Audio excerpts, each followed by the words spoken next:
Hello everyone! Today, I will share you the 5 reasons why you have to choose Atomic Credit Card. Okay? First, madali lang ang approval niya. There are some reasons bakit hindi na-approve ang ibang applicant. I'm sorry guys, because look, tingnan niyo yung bata sa likod ko. Okay. May reasons kung bakit yung iba hindi agad-agad na-approve. Pero, pwede nila ulit i-apply yun.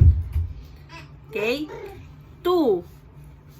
You can use this for purchasing online like Lazada, Shopee, and Jollibee, Grab, mga ganon.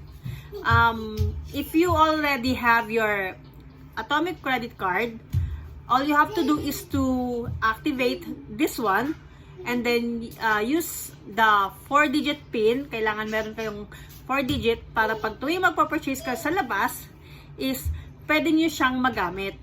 Okay? And one tip is that kailangan mo siyang sasabihin mo sa cashier na savings siya so that pwede mo i-enter yung 4-digit PIN. Okay?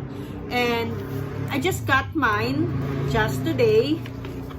Ayan, itong naman niya. Ito. Okay? And, ayan. Okay? Ayan, ito yung tsura niya. Okay. Madali lang naman talaga siyang mag-apply guys. So, isi-share ko sa inyo yung link ko kung saan pwede kayong mag-apply. And then, don't forget to subscribe on my channel. Share, like, and subscribe. And sa susunod, mag-share pa ako ng mga tips of receiving any card na meron din ako. So, bye-bye!